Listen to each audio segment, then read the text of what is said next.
hacer cuando la vida te pone en una frontera? Cualquier frontera, la que separa la cordura de la locura, lo real de lo irreal. ¿Y qué hacer con el ardor de una pérdida, con la tristeza que diseca el alma, con la lucidez insoportable, con el salvaje abecedario de los problemas? Así reflexiona y concuerdo plenamente con este sentir, más que reflexión, el poeta español Jesús Aguado, a partir de la novela Huérfila. Tras la trágica pérdida de su hija, algo que nos enteramos también casi en las primeras hojas de este libro, una madre se enfrenta a la culpa, los recuerdos y también la lucha por encontrar sentido a su existencia. Pero no es solo madre, también es hija, también es amante. Y en el trasfondo de la ópera prima de esta escritora Florencia Ana, vamos a desentrañar lo que hay en Huérfila, este libro además editado por Catalonia. Florencia Ana es un nombre artístico como autora. Como civil es Florencia Ana Sánchez Valenzuela. Bienvenida. ¿Cómo estás, Florencia Ana? Muchas gracias, Daniela. Muy contenta de estar acá. A ver, si yo veo tu currículum, me hace sentido. Más allá de lo astrológico que estábamos conversando fuera de micrófono, el hecho, bueno, eres profesora externa de la Facultad de Artes Liberales de la UAI en Viña. Eres licenciada en Letras por la misma casa de estudio, magíster en Periodismo, Comunicación Social en la misma casa de estudio y aquí quiero subrayar, diplomado en Psicología Jungiana en la Universidad Católica y también máster en Creación Literaria por la Universidad Pompeu Fabra de Barcelona.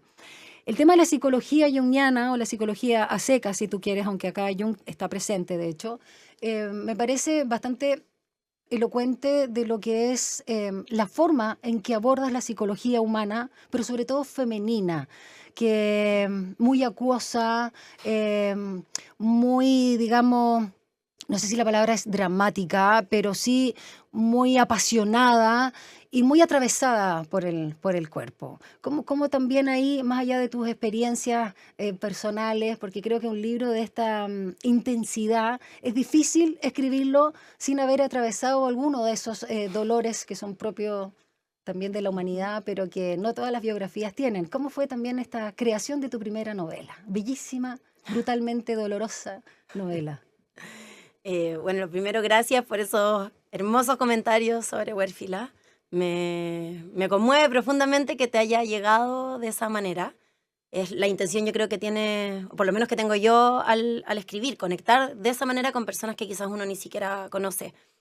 Me llama la atención tu palabra acuosa, porque creo que el agua ha sido una constante en mi vida. De alguna manera, como conversábamos recién, muchos planetas en Piscis. Para quienes no saben, porque a nosotros nos gusta claramente la astrología, Piscis es el signo, además, no solo de uno de los de agua. Dicen que como es el número 12, es el más elevado de todo. Él, además, signo de Jesucristo, y digamos que es el de los poetas, de los escritores, de los creadores, de los artistas. Mucha imaginación, quizás el dolor es que nos cuesta mucho, digo, porque yo también tengo por ahí en la luna, Piscis cuesta mucho la densidad, los límites de la tierra, ¿no? Claro, claro. Y en ese sentido, si bien Huérfila es una novela absolutamente de ficción, claro, tiene mucho pisciano, incluso la protagonista lo tiene, porque es de alguna manera mi manera de sentir y mi manera de abordar el mundo y de abordar la escritura. Huérfila yo comencé a escribirla y no paré nunca más, o sea, me tomó por completo, que es esa como característica tan pisciana, tan acuosa de sumergirte hasta terminarlo. O sea, yo no pude parar de escribir hasta que puse el último punto. Escribí todos los días sin parar por casi un año.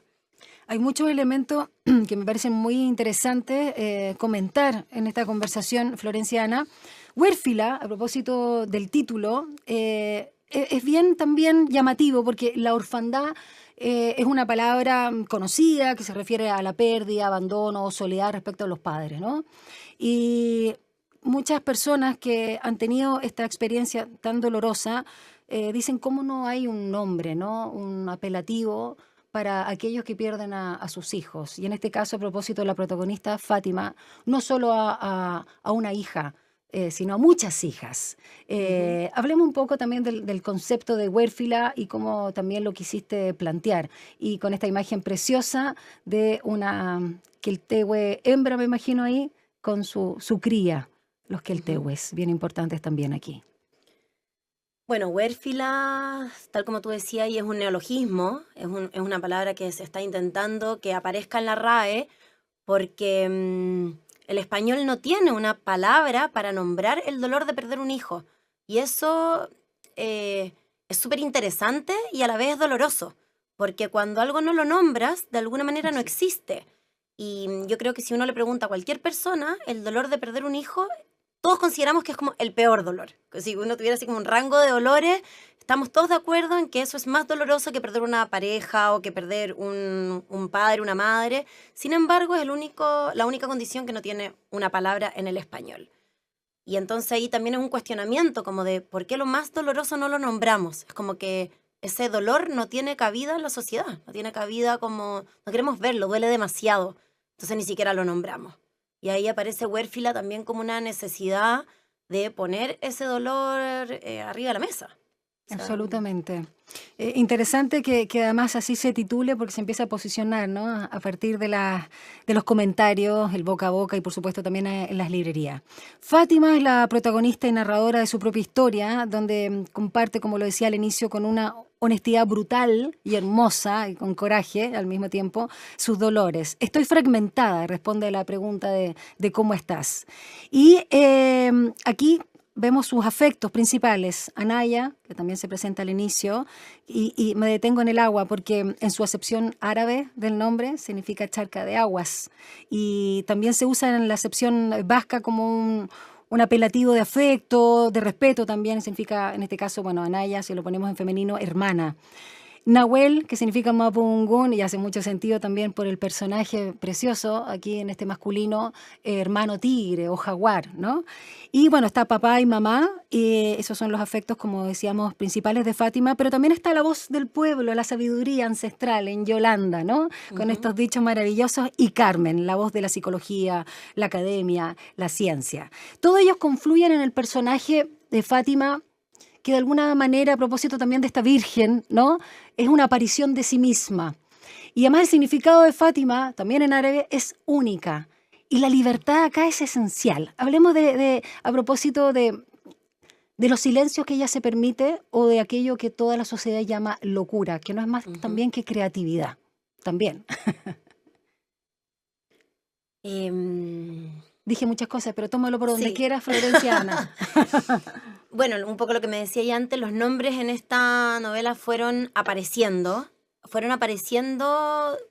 Yo creo que Huérfila completa está escrita de una manera súper intuitiva. La otra vez me preguntaban por su estructura y no... Huérfila apareció como un caudal y así aparecieron los nombres y venían con su sabiduría como propia. Así fueron apareciendo estos arquetipos de la psicóloga, de Yolanda, que representa tanto y que de alguna manera también representa la orfandad espiritual de Fátima, porque también por eso Yolanda agarra esta fuerza, que es como decís tú, la voz ancestral, pero también la voz de la comunidad, la voz del vecino, la voz de esa sabiduría que está. Y en este sentido, tú me decías fuera de micrófono que aparecieron los nombres a propósito de Nahuel, que es bastante particular, Fátima también, que está un poco en desuso quizás ahora, y Anaya, son nombres muy lindos, además muy literarios si tú quieres, pero que luego, viste los significados, aparecieron nada más. Claro, incluso Nahuel se habla como del jaguar, pero también es el puma. Claro, o sea, una fuerza felina. Exacto, que es la fuerza igual de Nahuel también en la novela. Y a propósito de lo mismo, el amor de pareja con un realce erótico maravilloso está muy presente también en el libro. Siempre se ha señalado, ¿no?, que la pasión, en este caso, de una pareja de jóvenes y que además de luego ya son padres y viven todo este dolor juntos, es algo que marca, ¿no?, que divide tanto la pasión como esta pérdida, este dolor. ¿Tú sientes que también fuiste como consciente de poner la pasión como no solo un salvavidas, sino como lo esencial de lo que separa una linda amistad o un matrimonio por conveniencia, por patrimonio, y lo que realmente es el amor de pareja? O sea, no fui consciente para nada, incluso cuando para mí, quizás como por formación o por cómo he vivido la vida, la sexualidad es una parte más de la vida, como si fuese comer o respirar. Y cuando las personas empezaron a escribir Huérfila, muchos me comentaban como el componente sexual. Y yo empecé a quedar como impresionada. Cuando lo leían. Claro. Yeah. Yo, ¿qué dije cuando lo escribí? Sí, pero está bien. Yo nunca había visto como que tuviese una línea como más erótica. Y mucha gente me lo comentaba y yo no fue algo como intencional. Bueno, eso tiene que ver con la libertad también, ¿no? Claro. A propósito de la misma protagonista. De hecho, hay algo muy simpático, porque el tono, el humor, un humor además muy bonito, muy pueril, está presente con las preguntas, con los cuestionamientos, con las dudas.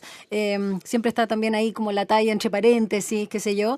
Pero hay algo muy simpático que está en la página 94, en el capítulo Apareamiento de Huérfila, donde encontramos un generoso, práctico y útil decálogo para la vida sexual en pareja. Se agradece muchísimo. Vamos a compartirlo después en la segunda media hora de programa. Los queltehues. Partes, de hecho, con los queltehues. ¿Qué son para la autora y para Fátima los queltehues? Para Fátima lo sé un poco más, pero para la autora. Para mí los queltehues yo creo que son la naturaleza que llama. Esto de... Hay de repente otros llamados de la naturaleza que uno puede no escuchar, pero el grito de un queltehue no pasa inadvertido ni siquiera en la hora pic de taco. Entonces es como el llamado de la naturaleza, que de alguna manera es la metáfora constante que hay en Huérfila. Estos queltehues que aparecen todo el tiempo haciendo que lo humano y lo animal o la naturaleza, ese límite, un poco desaparezca. Para mí, como en la escritura, para mí escribir es jugar, es explorar, es investigar, y a mí lo que me llama la atención es como investigar esos límites como sutiles, como qué separa la cordura de la locura, qué separa la vida de la muerte. Si te fijáis en ambos opuestos, hay un segundo. Es como una cosa muy delgada, muy sublime, muy... que no la podéis ni agarrar, o sea, es como... Y los queltehues aparecen un poco haciendo ese juego, que también, ¿qué nos separa de la naturaleza? O sea, ¿qué nos separa? ¿La conciencia? No sé. Sí, de hecho hay una reflexión bien interesante de la protagonista. Yo digo Fátima, pero Fátima está expuesta como nombre casi 2 veces, 3, con suerte, en el libro, porque ella incluso dice de qué sirve ser nombrada, ¿no? Así. Pero me parece un nombre bello igual. Y cuando ella hace una reflexión respecto a la percepción que tenemos los humanos de los animales, ¿no? Que siempre los personalizamos, o sea, los llevamos a los comportamientos, ¿no? Pero tiene la mente vacía y por eso se puede parar en una pata y mantiene este equilibrio. Claro. En cambio, nosotros que estamos con la cabeza pesada de tanta cosa, no podemos mantener esa ligereza. Pero hay un minuto en que ella es capaz de decir, bueno, pero lo estamos viendo con este sesgo, ¿no? Y eso es bien interesante y honesto. La honestidad, acá yo creo que es bien importante. A propósito de tu formación también en psicología junguiana, yo me pregunto, porque he leído muchos autores masculinos y europeos en particular, que cuando muestran y exponen sus rollos, digamos, sus planteamientos son súper egóticos, son siempre desde el ego vinculado a la intelectualidad, a la apariencia, a cómo nos ven los otros, al concepto del éxito.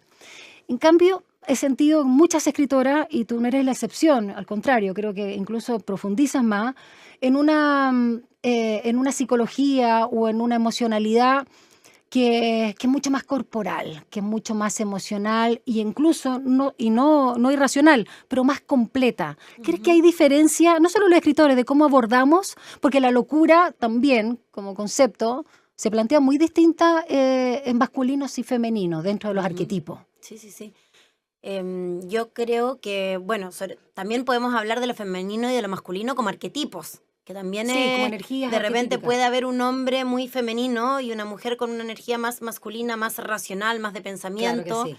que también es importante, y quizás poniéndolo ahí, que puede ser un poco más amplio, creo que la escritura que viene más desde el arquetipo femenino, de todas maneras es una escritura más emocional, más corporal, más, no sé si la palabra es más profunda, pero claro, que se mete ahí. En cambio, la escritura que es más masculina es más de la cabeza, es más de la razón, es más del pensamiento, y suelen ser novelas como la gran novela, con una gran estructura, porque viene absolutamente desde otro lugar, sin obviamente significar que un hombre no pueda escribir una novela que sea tipo lo que estamos hablando o al revés, pero yo creo que es algo que ocurre y por eso me parece que es tan importante que hoy día la escritura escrita por mujeres se esté poniendo en serio sobre la mesa. Un poco lo que pasó anteayer con la Premio Nacional. Sí, Elvira Hernández. Claro, y que sea una poeta.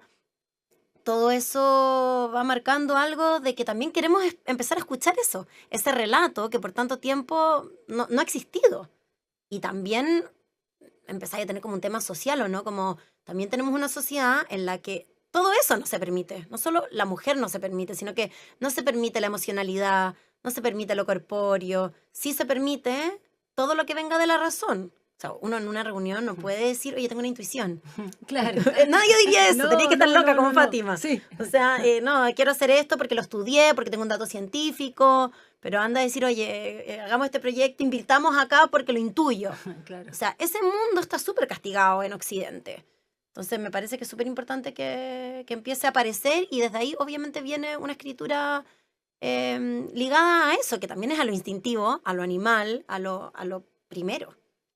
Respecto a los castigos o a lo que no está permitido, también hay varias cosas interesantes. Ya te hablaba de la libertad, que está en la educación, en la sexualidad, en los afectos, en el modo de percibir el mundo, que son esenciales para esta mujer de casi 40 años que nos narra su historia, sus dolores en Huérfila, y que no renuncia a ser y a ser única, a propósito del significado de Fátima. Insisto en lo mismo. Y vuelvo también a algo que es un oxímoron, pero lo quiero plantear así. Y es muy elocuente el callar ante un trauma, ante un dolor, una primera pérdida a los 6 años, por ejemplo. Y también sentir internamente que es artista y optar también por ahí, independiente que la vida y las digamos, sucesiones de hecho lleven para otro lado.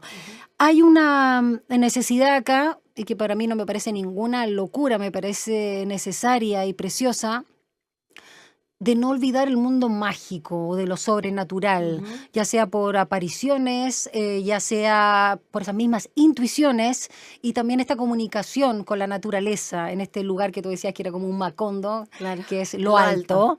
Y particularmente, pero no solo, con los Keltehues, ¿no? Hablemos también de ese mundo que se ha ido abandonando tanto y que está muy presente en nuestros pueblos originarios. Mira, me gustaría relacionarlo con algo que comentaste antes, que tiene que ver con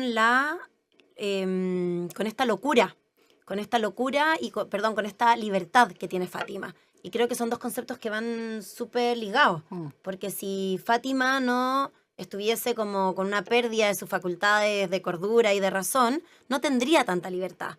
Finalmente es la pérdida de la cordura lo que la hace libre. Ella, frente a eso, se le caen las máscaras, se le cae el que dirá, no piensa, oye, si lo que estoy diciendo cabe o no cabe. Ella habla. Y eso también yo creo que es una... como hacernos así a nosotros, ¿o no? Como de cuánto a veces la locura, si la locura pasa a ser libertad, si la cordura pasa a ser libertad o la cordura pasa a ser una caja. ¿Y qué es la locura y qué es la cordura también, no? Claro. Porque nos seguimos preguntando lo mismo. Y eso también un poco nos lleva a este mundo mágico, porque el mundo mágico está presente en la infancia, nacemos en él, nos desarrollamos en él, hasta que en un momento nos damos cuenta que es raro, que, oye, los niños, hay un momento en que, oye, creo o no creo, no voy a decir a ver si ya está escuchando un niño, pero creo en esta figura, no creo en esta figura, entonces los otros niños como, tú sigues creyendo. Y se empieza a ver el mundo imaginario como un error, como algo de lo que uno se tiene que avergonzar. Y eso está muy pequeño, se rompe y desde ahí quédate con el mundo físico, con lo que ves, con lo que tocas, con lo que es científico, hasta que todo el mundo empieza con unas búsquedas espirituales que finalmente vuelven al mundo imaginario. Exacto, es lo que llaman hoy también abrazar, acoger, qué sé yo, a tu niño o niña interna. Vamos a seguir conversando con nuestra invitada esta tarde acá en Frecuencia Pública por Radio USACH, la escritora, autora Florencia Ana Sánchez Valenzuela, en realidad para ser más completo, que nos viene a presentar su precioso libro Huérfila, editado por Catalonia. Vamos a una pausa musical, ya regresamos.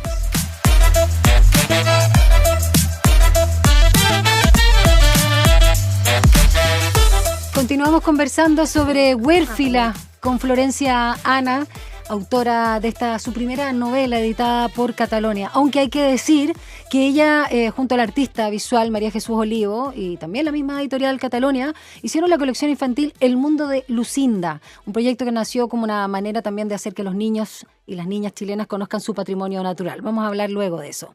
Pero queremos, Florencia, Ana, escucharte también ahí parte de tu lectura, de tu libro, la parte que tú quieras para que también nuestros auditores y telespectadores sepan de qué estamos hablando. Te escuchamos. Anaya sería educada en casa. Anaya no se vestiría de uniforme. Anaya no sería encarcelada. Anaya no se limpiaría el romadizo en las paredes. Anaya no sería acorralada en las esquinas. Anaya no tendría que desmembrarse para caber en una caja. Anaya no tendría que limitar sus movimientos. Anaya no sería invisible. Anaya no sería un número. Anaya sería una niña, más que calla y no dice nada. Anaya no sería tocada. Anaya no caminaría sola en los recreos. Anaya no reiría de cosas sin gracia. Anaya no estaría sentada horas en esa silla fría. Anaya no tartamudearía frente a todos. Anaya no lloraría en matemáticas. Anaya no perseguiría a la profesora de arte con su dibujo. Anaya no levitaría en un edificio de cemento. Anaya no esperaría a mamá en el portón. Anaya no esperaría a papá en todas partes. Anaya no miraría por los barrotes. Anaya no sería pipí en su banca. Tenía tantos planes para Anaya. Qué preciosa esa parte y qué amorosa porque yo la había marcado. Y yo le dije, lee lo que tú quieras, pero es una parte que a mí me conmovió mucho y que una de las primeras, porque está en las primeras páginas de tu libro, Florenciana, en relación a todas las formas, tonos, lenguajes y estilos y musicalidades que están presentes en lo que llamaríamos estructura de Huérfila. Como tú bien decías fuera de micrófono antes de esta segunda parte, el lenguaje, la forma en que está escrita también tu novela, es un personaje más.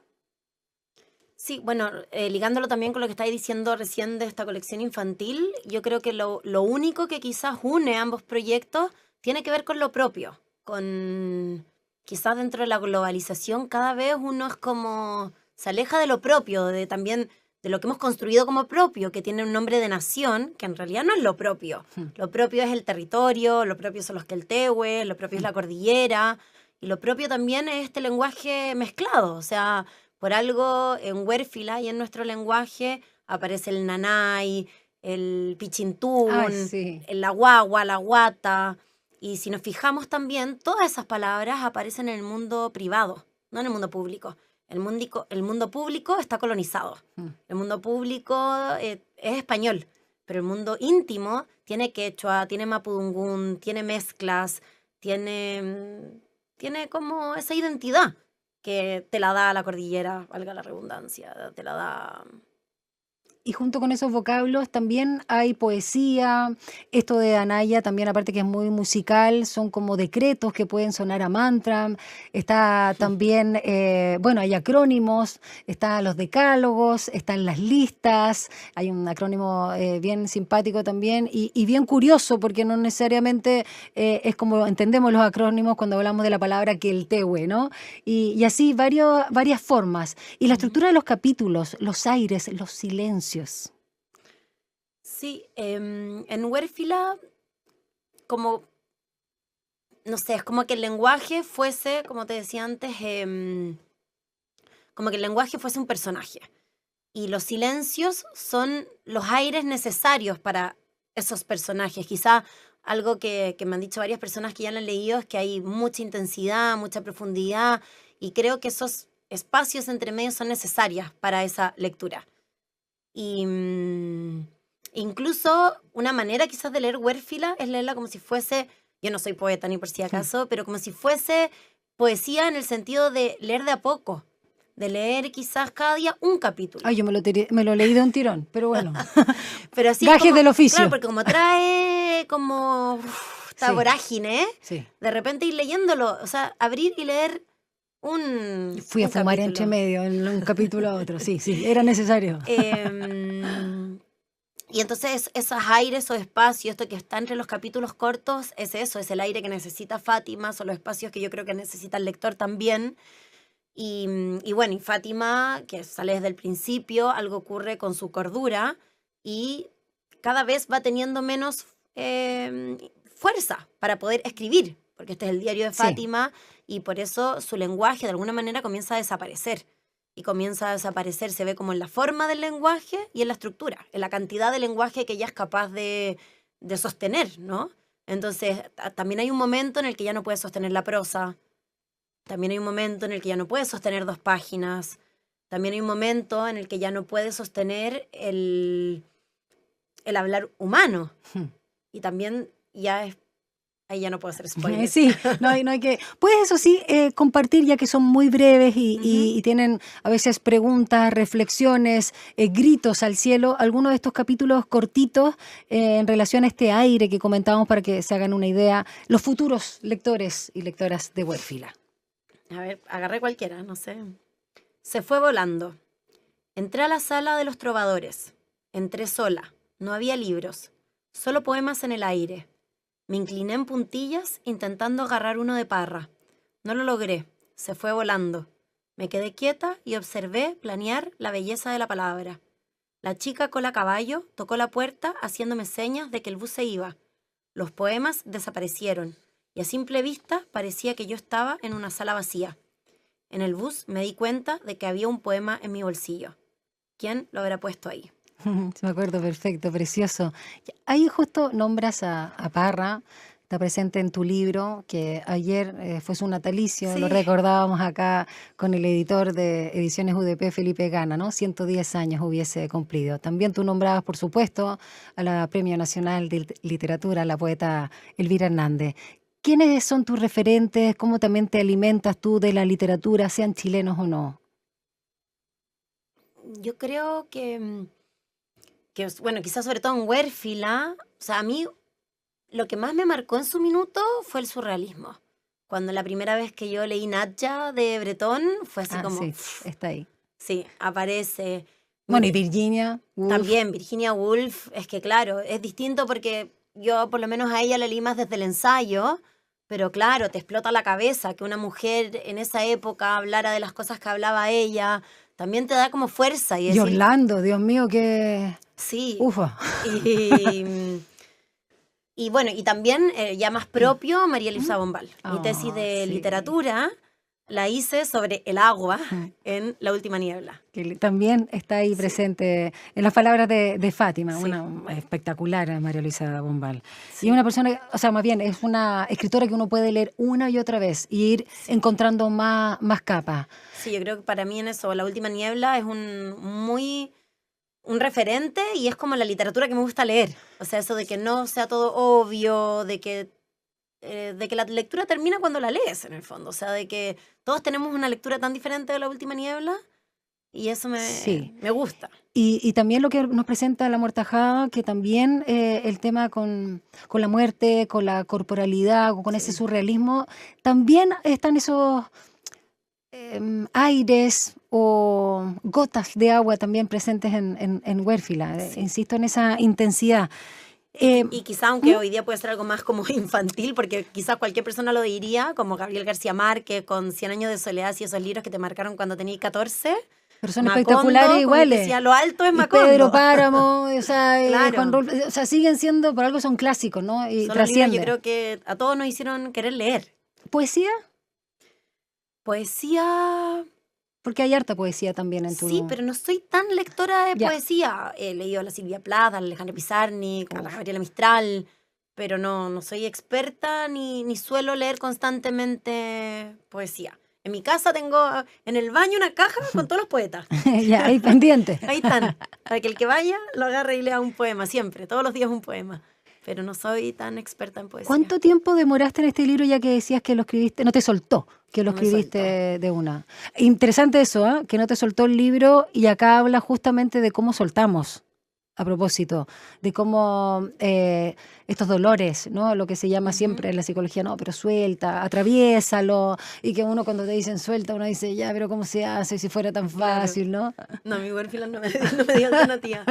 Estuve como un año escribiéndolo y, a ver, estamos en el 2024, como entre 1, 2, 2 años como en todo el proceso, todo el proceso. como de edición. Y... ¿Cómo, Sí. cómo también se desprende? A mí me pasa siempre, no puedo evitarlo, ¿no? Mi cáncer interno, que es este tema de como cuando leo, siempre pienso, no sé si te pasa a ti como lectora, que la autora está ahí, que igual está, pero obvio yo digo, esto le pasó, Claro, uy, claro. aquí me resuena porque a mí también me pasó esto. Y uno dice, es que como lo está expresando, compartiendo, desmembrando, si tú quieres, a propósito de la corporalidad, la sangre que está muy presente, la naturaleza, el pulso del cuerpo. De hecho, las descripciones eróticas son preciosísimas y no solo sugerentes del propio Eros, como uno como lectora, sino uno dice, aquí se sabe lo que es pasarlo bien. ¿Cómo también, tú partiste diciendo esto es todo ficción?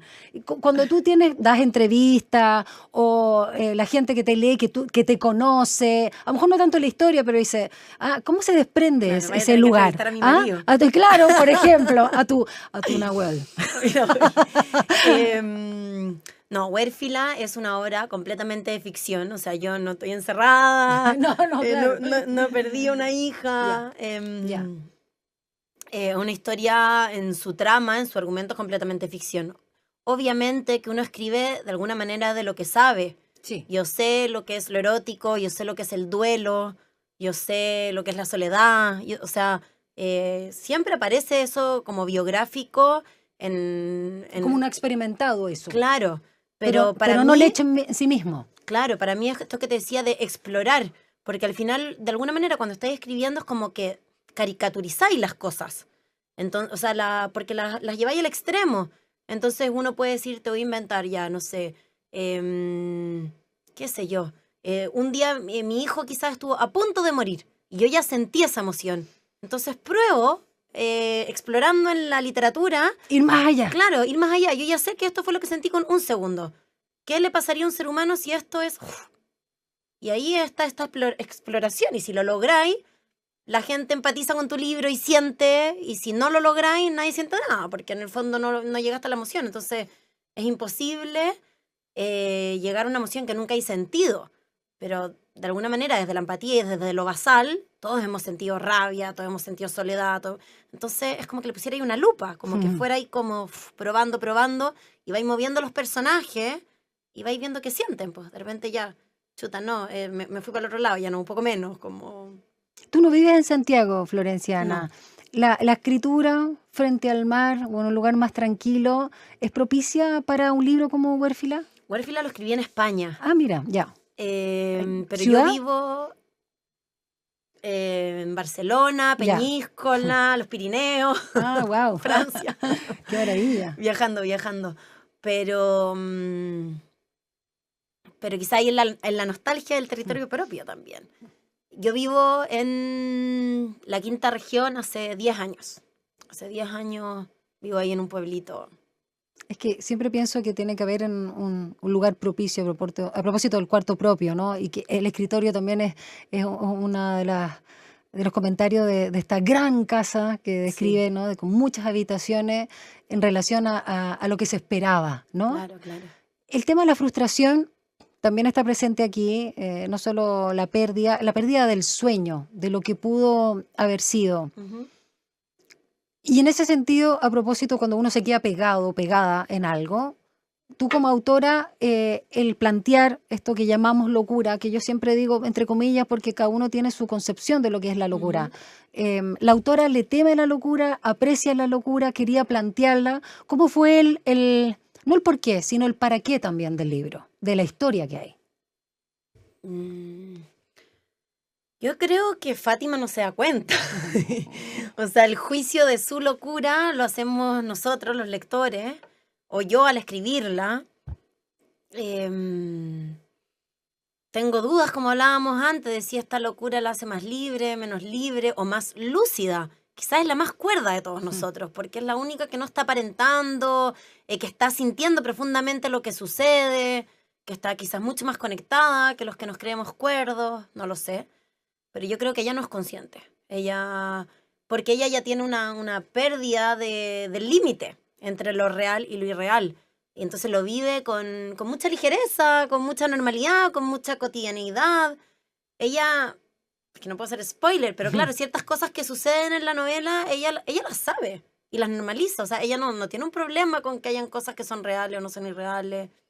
Ella se mueve súper cómoda entre esos mundos. Cuando hace el ejemplo precioso de los monstruos, ¿no? Me encanta eso. Claro. Sí. Tiene mucho humor, tiene mucho, y es un humor pueril pero exquisito, o sea, no menos sofisticado por ser propio como ese humor de la infancia y que es muy honesto, no es tan elaborado, pero es como directo, ¿no?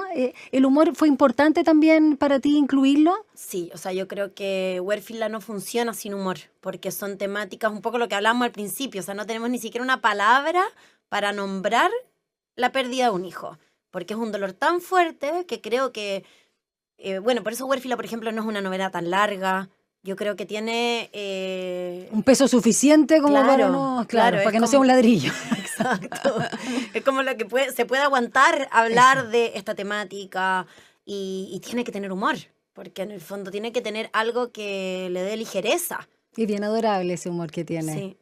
Florencia, Ana, ¿en qué estás ahora? Obviamente estás en toda la parte de la promoción y por eso estás acá con nosotros conversando de Huérfila, que demanda harto tiempo y energía, viajes, tú que vives, como tú decías, en la quinta región, pero como proyecto en ciernes literarios, ¿dónde te estás moviendo? Porque me imagino que esto también es un muy buen impulso, porque ya es una novela muy bien lograda y no digo que para hacer un debut sea muy buena, es muy sólida tu novela, es muy exquisita y muy acorde con los tiempos. Yo me emocioné muchísimo, la disfruté también, tuve que ir a respirar, en este caso aire de toxinas, sí, smog, toxina de ciudad. Oye, voy a hacer un pequeño spoiler, pero lo voy a dejar ahí nomás. Hay un tema, una de estas obsesiones a propósito, porque son adicciones también, y uno se obsesiona con las adicciones, son un círculo, con las calcomanías. Maravilloso, ahí nomás lo dejo. ¿Se acuerdan esas que pegaban en los autitos cuando sale un papá con una mamá y no sé qué, y a veces una familia así como